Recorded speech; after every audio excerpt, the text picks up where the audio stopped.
माता सीता को लेकर गए थे वो आज भी मौजूद है, लेकिन वो कहाँ पर है? आप शायद नहीं जानते होंगे कि राम सेतु में इस्तेमाल किए जाने वाले पत्थर आज भी मौजूद है, जिस पर आज भी श्री राम का नाम लिखा है। और दोस्तों, आप जानकर हैरान रह जाएंगे कि हनुमान जी की गदा आज भी मौजूद है, जो इतनी वजनीय है कि उस गदा को किसी क्रेन से भी नहीं उठाई जा सकती। फिर भी बहुत से ऐसे लोग भी हैं जो रामायण को सिर्फ एक काल्पनिक कहानी बताते हैं। दोस्तों, आज के इस वीडियो में मैं आपको रामायण की वो पुख्ता सबूत दूंगा जिसको जानने के बाद आपके दिमाग में शक की कोई गुंजाइश ही नहीं बचेगी। ऐसे ही सारे राजों को जानने के लिए इस वीडियो को पूरा जरूर देखिएगा। Fact number 11। रामायण के अनुसार रावण ने माता सीता को अशोक वाटिका में रखा था क्योंकि सीता माता ने रावण के महल में रहने से इनकार कर दिया था। लेकिन क्या आपको पता है कि वो अशोक वाटिका आज भी मौजूद है? इस अशोक वाटिका को आज श्रीलंका में हक गला बोटनिकल गार्डन के नाम से जाना जाता है और इस गार्डन में वो पर्टिकुलर जगह है जहाँ माता सीता को रखा गया था, उसको सीता एले के नाम से जाना जाता है। लेकिन एक और खास बात जो सारे ही लोगों को हैरान करती है वो ये है कि यहाँ के वृक्ष यानी कि पेड़, रामायण में ये बताया गया था कि अशोक वाटिका का नाम इसीलिए अशोक वाटिका रखा गया था क्योंकि उस वाटिका में अशोक के वृक्ष बहुत सारे थे। अजीब बात यह है कि जैसा रामायण में अशोक वाटिका का वर्णन किया गया था, ये हक गला बोटनिकल गार्डन सेम वैसे का वैसा ही है ना? ये रामायण का एक पुख्ता सबूत। Fact number 10। रामायण में बताया गया है कि जब रावण माता सीता का हरण करके हवाई मार्ग से उनको लंका ले जा रहा था तो उसको रोकने के लिए जटायु नामक गिद्ध ने रावण का सामना किया। रावण ने उस जटायु का एक पंख काट दिया था, जिसके कारण वह जटायु घायल होकर एक पहाड़ी पर जाकर गिर गए थे। लेकिन क्या आपको पता है कि वो पहाड़ी भी रामायण का एक बहुत बड़ा पुख्ता सबूत है, क्योंकि आज केरल के कोलम की उसी पहाड़ी पर जटायु की दुनिया की सबसे बड़ी पक्षी की मूर्ति बनाई गई है, जिसे आज स्टेच्यू ऑफ जटायु के नाम से भी जाना जाता है। कहते हैं कि जटायु हिंदू पौराणिक इतिहास के पहले वो पार थे जिन्होंने विभिन्न प्रोडक्शन के लिए अपनी जान दी थी। है ना सच में अमेजिंग? Fact number 9।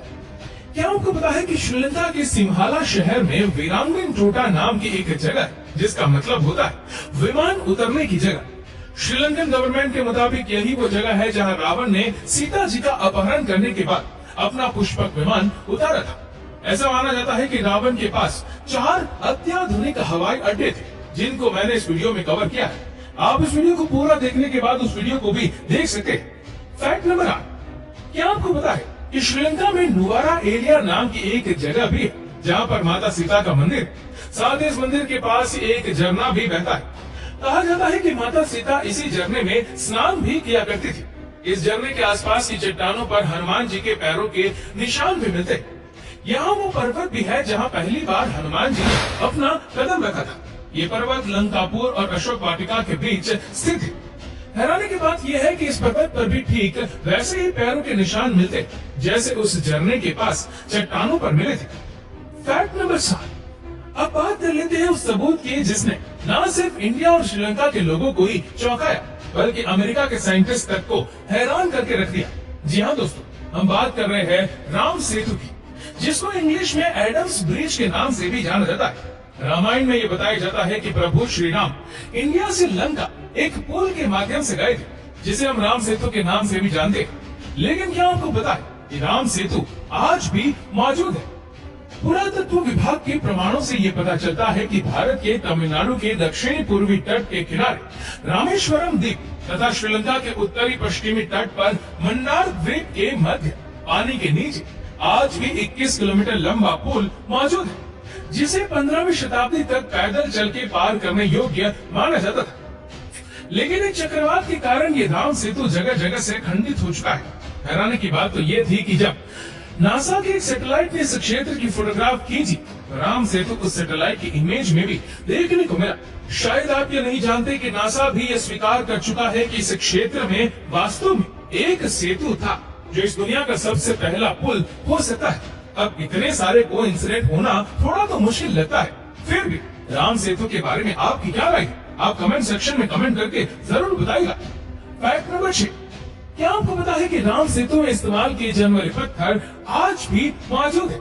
हालांकि इनकी क्वांटिटी अब काफी कम हो चुके हैं। लेकिन आज भी भारत के रामेश्वरम में ऐसे पत्थर है जो भारी होने के बावजूद भी पानी पर तैरते। एक और बात जो सबसे ज्यादा हैरान करती है वो ये है कि श्रीलंका के मन्नार द्वीप पर भी इस प्रकार के पत्थर पाए जाते जो पानी में तैरते। जी हाँ, ये वही जगह है जहाँ रामायण के अनुसार राम सेतु श्रीलंका में जाकर जुड़ा था। अब बहुत सारे साइंटिस्ट ने इन तैरते हुए पत्थरों पर बहुत से तर्क दिए, लेकिन सबसे खास बात यह है कि आज तक कोई भी साइंटिस्ट ये नहीं बता पाया है कि वास्तव में ये पत्थर इतने भारी होने के बावजूद भी पानी में नीचे क्यों नहीं डूबते। फैक्ट नंबर 5, क्या आपको पता है कि युद्ध के दौरान जब लक्ष्मण जी मेघनाथ के द्वारा मूर्छित कर दिए गए थे और उनकी जान जाने वाली थी, तो उनकी जान को बचाने के लिए हनुमान जी द्रोणागिरी पर्वत संजीवनी बूटी लेने गए थे, लेकिन हनुमान जी को संजीवनी बूटी का कोई ज्ञान नहीं था। इसीलिए उन्होंने द्रोणागिरी पर्वत को पूरा का पूरा ले जाने का निर्णय लिया। लेकिन क्या आपको पता है कि हिमालय के उस क्षेत्र में आज भी हनुमान जी को नहीं पूजा जाता है। वहाँ के जो लोकल लोग हैं वो ये मानते हैं कि हनुमान जी उनके क्षेत्र से संजीवनी जैसी अमृत बूटी श्रीलंका ले गए थे, इसीलिए वो लोग हनुमान जी को आज भी नहीं पूछते। लेकिन क्या आपको पता है कि श्रीलंका के उस क्षेत्र पर जहाँ रामायण के अनुसार लक्ष्मण जी को संजीवनी दी गई थी, वहाँ आज भी एक ऐसा पर्वत है जिसके सभी गुण व जड़ी बूटी हिमालय के पहाड़ों के समान है। हैरानी की बात तो यह है कि वहाँ पर वो पर्वत इकलौता ऐसा पर्वत है जिसके गुण हिमालय से मिलते हैं। फैक्ट नंबर 4, क्या आपको पता है कि हनुमान जी के द्वारा लंका जलाने से रावण बहुत ज्यादा भयभीत हो गया था। उसको डर था कि हनुमान जी दोबारा हमला न कर दे और इसीलिए रावण ने सीता जी को अशोक वाटिका से हटाकर कोंडा कटुगला में रखा था। हैरानी की बात यह है कि श्रीलंकन पुरातत्व विभाग को कई ऐसी गुफाएं मिली जो कोंडा कटुगला से रावण के महल को सीधा जोड़ती थी, और इन गुफाओं में ऐसी शिल्पकला भी मिली है जिसे लगता है कि इन गुफाओं में किसी स्त्री को रखा गया था। फैक्ट नंबर 3, रामायण के अनुसार हनुमान जी ने लंका को जला दिया था, लेकिन क्या आपको पता है कि लंका के जलने के सबूत आज भी श्रीलंका में मौजूद है।